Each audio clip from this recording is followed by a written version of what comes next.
Тэг хүн өдөрт бол 600 мл-т ялгцыг залгичдаг. Хамар цэвэрлснээ хоодод руугаа, залгиур руу ороод залгичдаг. Тэгэхээр хүнээс өдөрт дунджаар 600 мл нус гардаг гэсэн. Тэрийг залгаад идэх гэсэн үг юм уу тийм. Оо ямар сонирхолтой юм тий. Сайн байцгаана уу? Сонгодоо эмнэлэг болон Тэнгэр даатгалын хамтран бүтээж байгаа эрүүл мэндийн подкаст эхэлж байна. Өнөөдрийн дугаарт сонгодоо эмнэлгийн чих хамар хоолой эмч Баян мөн хэмжээнд оролцож байна.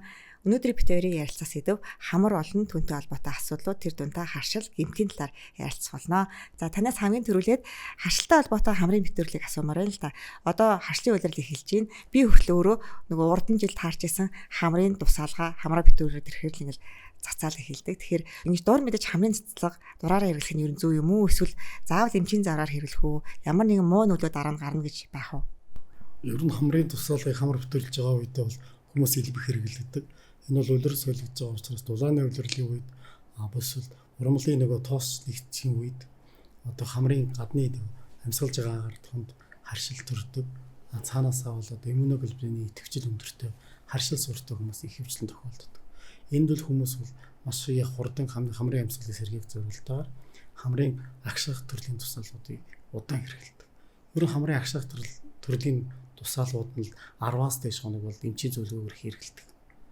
Тэгэхээр энэс илүү хэрэглэхээр гаж нөлөө үүсдэг. Өө би ч одоо бүр 100 хэрэглээ явчихсан шүү дээ. Тэгэхээр одоо гаж нөлөө нь ямар нөлөөнүүд одоо гарч ирэх вэ? Хамрын тусаалга нь ихэвчлэн decongestant буюу одоо хамрын судсыг агшаах үйлчлэгээ өндөртэй байдаг. Маш доотлын самбалтын агааргыг маш хүчтэй агшаахаар олон дахин тэр судасны ханууд манай агшаад ахаар сүлдээ ингээ барьж чадах чадваргүй болж ирдэг. Тэгэхээр салт маань унж том болоод бүр битүүрдэг болдог. Энэ ихэвчлэн 4-5 жилийн дараа бол хүмүүст үүсдэг. Тэгэхээр энэ самбалтыг томроод ирэхээр гадна салстаас гадна дотор талд бас яс үүдэг. Хамар дотор ингээ дотор барьдаг. Доод самбалтыг яс. Тэр мөр маш их зузаардаг. Тэг хамар бол одоо ямар ч тусаалга хийх юм байхгүйгээр маш их битүүрдэг болдог. Тэг унтаж чадахгүй, амаараа хайцлах, үнэрлэх чадвар буурах, тэг хөдөлмөрийн чадвар алдах. Тэгэхээр ямар ч сан салт агшаах тусаалга их хэрэглээд байх юм бол хамрын ясн томроод бүр их битүүрдэг болох нь шүү дээ. Тэгэхээр энэ тохиолдолд ер нь ямар арга хэмжээ авдаг вэ? Энэ тохиолдолд бол ерөнхийдөө бол зураг авдаг. Тэрнгийн зураг аваад хамрын доотлын самбалтын томролт 2-3 дугаар зөвсөнд орчсон бол хамрын амьсгалыг сэргээх буюу доотлын самбалтыг багасгах хаалгыг хамрын нөхөр нь дурангаар хийдэг. Тэр ясыг авч нэмгэлдэг гэсэн үг үү? Тэрийг юу гэдэг? Тусгай бол олон жилийн хугацаанд чихамар болон практикт бол самбалтыг бол бас олон төрлөөр багасгаж ирсэн.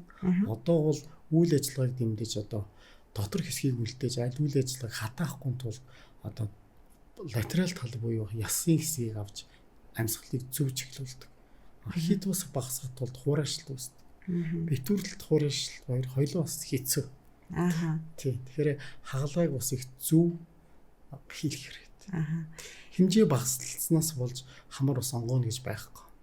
Зөв хагалгаа хийж хэрэгтэй салстаа авч үлдчихэж амьсгал зөв байдаг. Гэхдээ энэ хагалгаанд орсны дараа дахиж давтна гэж байх уу? Давтах боломжтой юм. Ер нь бол ингээд одоо энэ хугацаанд ажиллаж байхад бол хамгийн самбалтын хугацаанд ихэнх хөл тохиолдолд давтах нь бага. Харцангуй ясыг бол нэлээд 3-2 хэсгийг авдаг учраас нөхөж урагтлаа бага байдаг. Цаанаас хамрын төрөлхийн одоо тэг хувьсэр ирнэт гэж байдаг. Мэдрэлийн тэр саачлалттай одоо агшил сулралын тэр хувийн алдагдсан улсуудад бол ийм хагалгаа хийхэд хөнгөвчлөх боловч бүрэн идэрхгүй. Тэгэхээр самбалдаг багасгасан тохиолдолд хүн бүхэн би ягаад амьсгалмаа сайжрахгүй нь усах гомдол гаргадаг л та. Энд бол цаанаасаа энэ хамрын өөрөө автомат үйл ажиллагаа төрөлхийн алдагдaltaй хүмүүс байдаг. Тэгэхээр хүнээсээ шалтгаалх нь тийм эндээсээ. За тэгэхээр та хамрын илүү одоо хамрын нөхцөл тал руугаа ажилдаг юм чи. Тэгэхээр монголчуудын хувьд хамартай холбоотой нийтлэг ямар асуудлууд ер нь байна вэ? Одоо сүүлийн үед ер нь бол хамрын гэмтлийн талаар бол зэрэг гэж боддог. Яг хүний нүрэнд хамгийн ил байгаа зүйл маань бол хамар бол гоо сайхны амьсгалах маш цогц үйл ажиллагаатай үнэрлэх үйл ажиллагаанд ордог. Тэр энэ үйл ажиллагааг алдахад зориудаар ингэж гэмтэл бол маш их хурдтай идэх хүмүүст. Гадна төрлөхөөс гадна амьсгалын үйл ажиллагаа таславч суурь хугарах, тэгээ нүдний доод хан, хажуу хан, тэгээ сүр яс хамрын дотор хөндийнэ төрөл гэмтэгддэг. Тэр энд бага насны хүүхдүүд тэгээд эмэгтэйчүүд тэгээд осолгоор эрэгтэйчүүд би маш их хүртдэг. Тэгэхээр хамрын урдмах хэсэг маань бол мөгөөрс хэсгээс тогтдог учраас мөгөөрс маань ясан суурин дээрээс мултарч ундаг. Энийг бол ихэвчлэн зүгээр мохоо аргаар засдаг боловч алстай энэ ингээд үлдсээр хагаад ингээд битүүрэлт байн үүсчихдээ. Энийг онцлохгүй явсараад олон жилийн дараа толгоо өвдөх, тэгээ тайван байдал орох, амаараа амьсгалах, зүрх цохих гэдэг бас гажнууд их байдаг. Гэхдээ хүмүүс нөгөө яг яагаад гэснээ увчаасаа болохгүй одоо яваад тийм хамар битүүрүүд эхлүүл магадгүй харшил гэж бодоод тусаагаад эхэлдэг баг тийм. Тэр нь юу нийтлэг үү? Нийтлэг. Тэр нь тусаалаа бол маш их авдаг. Эмээ санд ч гэсэн зөвлөдөг. Яг ингээ хэрэглээд үзбайгаа нэг өдөр хонуулах гал 2 өдөр хүмүүс тэгэл. Хүмүүстэй хэсэг цайжирж хагаад зарим хүмүүс бүр дунддаг. Тийм тусаалга нь бүр их дунддаг. Тэр нөгөө тусаалга хэрэглээд харин нөгөө тусаараас гарах чадахгүй ребаунд гэх тийм байдалд хоордог. Тэгээд эмийн гаралтай тийм хамрын тусаагийн гаралтай тийм юу бас байдаг. Эмгэг бас байдаг. Үгүй тийм үү. Энийг бол өндөр тунтай гормон хэрэглэж бас салгадаг. Эсвэл хагалгааны аргаар хүмүүс явуулдаг. Ерөн хүчлэн айгүйх тийм хүмүүсийн давтаад хамрынхаа үйл ажиллагааг нэг өөрөө удирдах эхэлдэг. Зэрэг сайхан амьсгалах гэдэг маш хүчтэй ингээд буст хийх гэдэг. Яг нөгөө тусаасны дараа нэг гоё болд шүү дээ. Сингэнэл бүр лагаар орж байгаа мэдээлэл тий. Тэгэхээр хамрын таславчд одоо далиснаа мэдхгүй хүмүүс хамар нь битүүрээд харшлын хөлөөд байгаа юм гэж бодоод яваад идэг байх нь ш. Тэгэл эсвэл зүрхэн өвдөд байгаа юм эсвэл зүгээр толгойн өвдөд байгаа юм тий гэж бодоод яваад идэм юм гэж болоо. Ер нь хамгийн түрүүнд тэгвэл хамрын чих хамар хоолой эмчтэр очиод үзүүлчих хэрэгтэй юм тий. Дурангаар хараад мэдчихгүй шүү. Ер нь бол ихэвчлэн толгой өвдөлтөөс эсвэл зүрхний ингээд цохоод тэгээ 50 онд чадахгүй усууд зүрхний эмч мэдрэлийн эмчээс хийрдэг. Тэгээд чихэм оруулаа эмчээр та хамрынхаа асуудлыг шийдчихэд дээрээ дараагийн асуудал тархиных байна уу гэдэг. Тэг ихэвч тохиолдолд бол хамрын дуран хийдэг. Тэгээд охин мэдээж одоо шинжилгээний төвшин бол маш сайн ирсэн шүү дээ. Хамар дайврын компьютер, MRI зургууд дээр хамрын бүх 3-нд одоо проекцоор хамрын үйл ажиллагааг бүрэн хянах боломжтой. Онцлогоонууд нь сайжирсан юм тийм. Яг шалтгаануудыг нь сайн гаргаж ирэх боломжтой. Тэг самалдгийн том байна уу? Аль хэсэгтээ ямар юу байна? Амьсгалтай нөлөөлж байна уу? Тэг хамрын доторд байгаа тэр дайвар хөндөнүүдэд өртсөн байна уу? Тэг их битүүрээд байх юм бол дайвар хөндөө дотроо ургацууд ургаж хамар бас илүү бас гэмтэж эхэлдэг.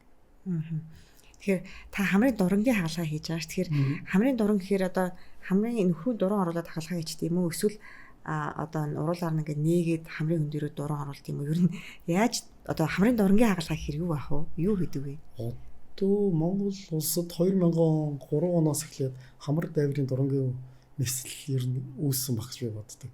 Энэ нь болохоор хуучин бол хамрын хөндөө дайвар хөндөө гамрит гэж ярьдаг гэсэн. Энэ хагалгаануудыг бол одоо уруулаа сөхөж нээж хагалдаг байсан. Тэр энэ хагалгааг бол хүн харж агаад нүдэрээ хартаад хийдэг гэсэн. Гаж нөлөө бол ихтэлтэй бүх нэрүүл салстыг авчдаг учраас их хураашдаг. Гамритийн хуучин одоо уламжилт хагалгаа.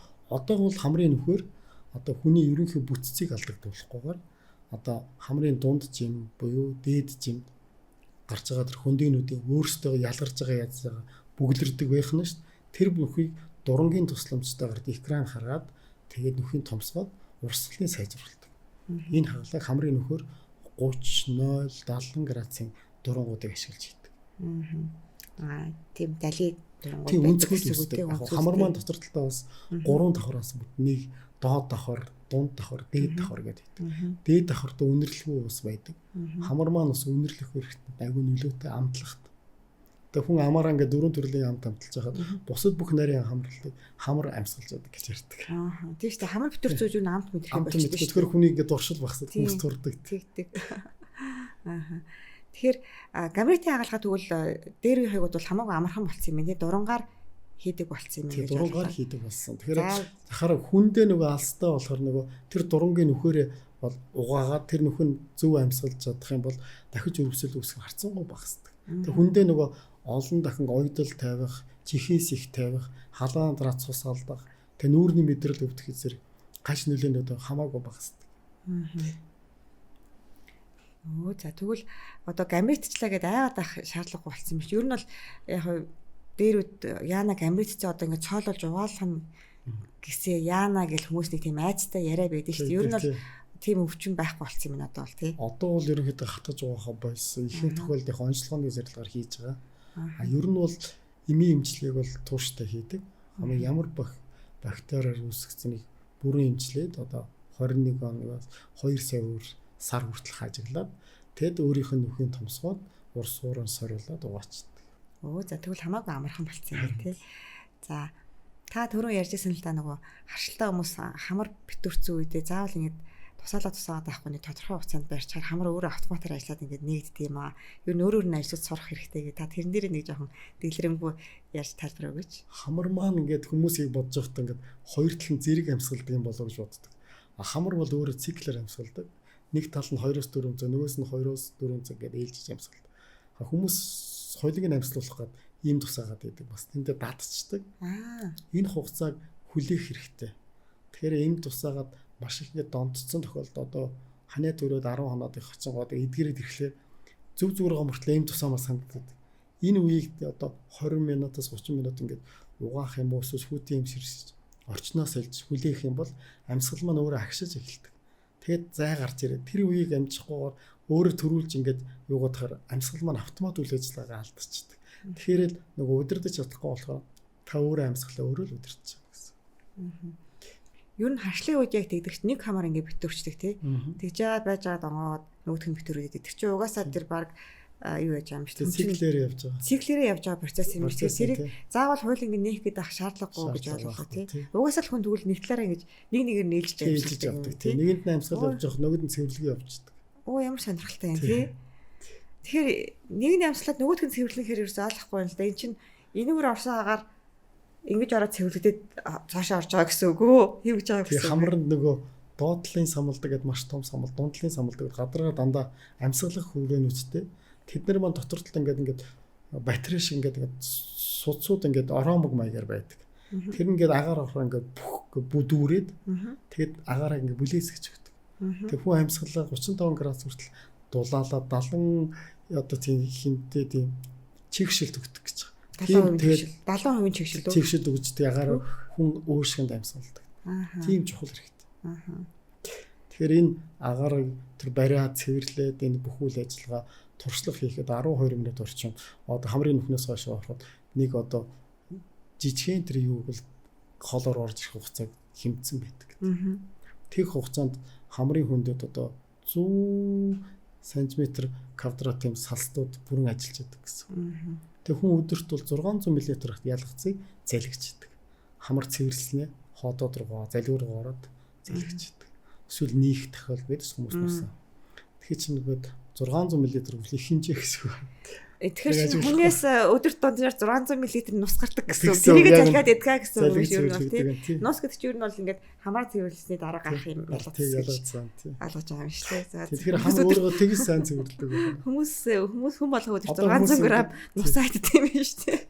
Хүмүүс нөгөө хагалгаа хийснийхаа дараа ингээд одоо битүүрээд нэг ялт хийдэг байхгүй. Тэгэхээр та одоо жоохон яваад орчинд ороод ирэхээр хамар чи өөрөө цэвэрлэгдэнэ гэхээр хүмүүс гайх тийм үг гэдэг. Хамар мань өөрөө ингээд маш сайн цэвэрлэгийн үйлчилгээтэй. Тэр састуудын чиглэл эдгээр хүний төгс байдал бол маш чухал сайн байна. Тийм байна. Ялангуяа одоо харшлын үед нэгэн битүүрчээр ингээд төвхтөө санагдаад байдаг. Тэгэхээр тэрийг заавал эм тушаад тусааж онгойлгох биш өөрөөр нь ажиллуулахаар аль хүлээх юм бол харшлын тэр үндсэн механикийн хамард их үйлчилж байгаа боловч ерөнхий харшлын эсрэг имээ уухаар эд доторхоо хавангууд буурч гэдэг. Тэрийг бас хүлээх хэрэгтэй. Тэрийг хүлээхгүйгээр эм тусаана их хүн тохиолдолд эмийг бол хорихгүй л дээ. Хүүхэд мөхөд бас чихний өвдөх асуудал байна. Тийм бас тэгдэг. Тэр бол дэмжлэгтэйгээр солбож бас. За та хамрын мэсэл хийдэг тэгэхээр яг ямар төрлийн хамрын мэсэлд монголчууд аяг орж ийнэ? Ер нь бол хамрын үйл ажиллагаа сэргээх хаалгаанууд тохиордог. Хамрын таславч чиглэх, самалдаг, багасгах. Тэгээд хамар даврын хөндийн үргэлжлэл, архаг үргэлжлэх. Тэгээд хамрын дараах гэмтлүүд. Бидний мэдж байгаагаар ер нь бол эрэгтэй хүүхдэд аяг зодон хийгээд ямар нэгэн байдлаар хамраа зохиулчаад тэгээд одоо таславчин диалистик мэдхгүй нэлээд олон жилийн дараа одоо толгой нүгдүүд ахаар эсвэл зүрхэн нүгдүүд ахаар ингээд асуудал гарцнаа мэддэг байхана шүү дээ. Тэгэхээр энэ дээр та ер нь хүмүүс ямар зөвлөх өгөх юм бэ? Ер нь хүний хамар бол гоо сайхны мэдээж эргэтэн гоё хамартай гоё л харагдаж штэ. Тэгээд дээрэс нь үйл ажиллагаа алдагдаж хүн гимтээдэг хүн биенийгээ хайрлахгүй. Тэгээд таславч гимтгэхээр хамрынхаа үйл ажиллагаа ажиллахгүй болоод хуурай амьсгална, тэгээд цус гарна, тэгэл зүрх бусад эрхтний тогтолцоо үйл ажиллагаа алдагдав. Тийм учраас хүмүүс аль бүхэн одоо ивээр оролцож биенээ хайрлаж одоо нүүр зас газар одоо хүчтэй гимтэл үлдэхгүй хэрэгтэй. Маш их олон цогцолцоо бүрэлдэхүүнийг хүний гимтээж тийм хүнд байдалд алсын байдалд оруулж болох. Биеиндээ хайртай байх хэрэгтэй. Тийм ээ тий. Юу нь бол хамар гимтэж ийн гэдэг чинь цаашаа бас ингээд нүүрний мэдрэл гээд маш олон зүйлүүдийг гимтээхээс. Одоо хамрын аргалыг чинь бүх заазаас дагуулад тэгээд хамар дайвар амны хүндий, тэгээд суур хүндий, нүдний хажуудлын хүндий, тэгээд нүдний доотлын бүц. Нүдний дотор талын хан хий чинь л баргалж цааснаас нэмгээ 10 мм тийм зузаан ялцсан гэдэг. Тэр айгүй хурдан гэмтээ сугараал орчдөг. Хамар тэр нүд ингээд хөдөлгөөнгүй болоод суудаг тал байдаг. За. Хүний нүүрний гэмтэл айгүй аюултай. Юу н хүүхдүүдээ багаас нь хүний нүүрэнд хүрч болохгүй. Тийм хамар тийм. Ингээд ялангуяа хамар юу н алин цас өгсөн юу н л аюултай. Тэр нь бол хүний хамар яг насанд хүрэх 17-аас 18 наснд эрэгтэй хүүхдээ баруун 20 хүрдэж гүцэж томорч одоо урагш дуустдаг. Одоо хүндээний бүх хэмжлэр одоо жихэн том хүн болдог. Тэгэхээр тэр өсөлтийн зоонууд хамрын гэмтэлсэн тохиол хамар урахгүй байдал бас үс аюултай. Жижиг хамартай өсөлт байхгүй хуурайш гэмтэл бол аюултай. Тэгвэл нэг 20 хүртэлх наснд авсан хамрын гэмтэл бол нэлээд аюултай юм үлдэх боломжтой юм шиг өндөр байдаг. Тийм байна. Хүн чинь ургаж байгаа юм болохоор. Тийм ээ. Тэгэхээр ер нь бол заавал эмчтэр очиж үзүүлээд тэг заавал одоо зөвлөгөө авах нь чухал юм байна шүү дээ. Зөвлөгөө заавал юу хэрэгтэй одоо засвар хийх хэрэгтэй, зураг авах хэрэгтэй тэр. Ясны хөдөлгөөнг бол маш сайн оншилж байгаа шүү дээ. Тийм ээ. Онцлог аппаратууд нэлээд сайжирсан. Дээрс нь хаалгаануудыг дурангаар хийдэг болчихсон болохоор ер нь хүндээ зовир бахта эдрэл хурдтай байдаг. Одоо хуучингүй одоо бол аль бүхэн хүндээ зөвсөлт хийхгүйгээр л хаалга хийж байгаа шүү дээ. Ямар нэгэн мэсэл ороход ер нь 100 орвол зүгээр 100 орвол дими ч юм уу тий халууны үйлрэл ялангуяа халуун бахад хамаа битүүлүүлэл ингээл маарлж ихүүлэх аюу хэцүү гэж ер нь ойлголттой байдаг шүү дээ. Одоо ер нь энэ ойлголт өөр болсон уу эсвэл бас л хээр байгаа юм ингээл амар маарлж ихээл. Ер нь бол хамрын хаалгааны дараа хамрын хөндийн мань цусан эргэлт маш өндөртэй эргэтнэлтэй. Тэр нэг дулаалцуулах үүрэг болчихсон маш их халуун цус орж иж ордог. Тэр цус алдал эрсдэл маш өндөр байдаг. Тэгэхээр эднийг тогтоох шаардлагаар хамрын чихээс зайлшгүй хийдэг. Тэгэхээр одоо бол чихээсийн хэлбэр бол хуучныг бодвол одоо ингээд томор өөрөө цусаа шингээгээд цусаа тогтоодог тийм одоо цусгай хэмжээтэй тийм чихээсүүд смарт чихээсүүдтэй байдаг болсон. Тэгэхээр болохоор хуучныг бодвол ингээд нэг амар хуурайшаал айлм даралт үүсгээд ихэхгүйгээр учраас бол 100 бол тэр бол их олон давхар маарлууд хийхэд эдэлэх халах үйлчлэг бас хэцүү байсан. Одоо технологи хөгжсөн учраас одоо хаалганы үед аль үйлрэл бол хамарахгүй. Хэрэг өөрөө хүсвэл. Тийм ээ. Тэр маарлж ихэ болоод өөр тусгай юм. Тий, одоо бүр дундх жимт хийдэг, дээдлийн жимт хийдэг, доотлын жимт хийдэг. Бүрэн цусын хангамжийг ингээд саатуул цус алдлахыг бүрэн хамгаалах чадвартай чихээс ер нь сүүлийн жилүүд ороод их сайн нэвтэрч байгаа. Сайн хийж байгаа. За. Мирасел гэдэг чихээс байдаг. За тэгэхээр сүүлийн үед огт хүүхнүүд хамрын одоо гоо сайхны эмсэл их ордог болсон. Тэгээ зарим нь одоо халааны дараа ингээд хамар битүүрүүд амьсгалж чадхаа болчлоо ч гэдэг юм уу. Эсвэл заримынх нь хамар нь ингээд лийчдэг. Тэгэхээр энэ одоо дараа нь үүсэж байгаа асуудлуудыг гоо сайхны эмч нөөрөө засдаг юм эсвэл тань дээр одоо тань шиг яг юм чих хамар хоолой эмч тэр ирж ин гажуулуудаа ер нь засуулах ёстой гэдэг юм уу? Яа гэм болов? Ер нь гадна хэлбэр засах өөрийнхөө өнгө үзмжийг сайжруулах бол гоо үзмжийн асуудлаар гоо сайхны эмчлийн эмчнэр хөвчлэн хагалгааны хийгддэг. Яг хөө мэдээж гоо сайхны эмчнэр маань хамрын үйл ажиллагааг маш сайн шалгадаг.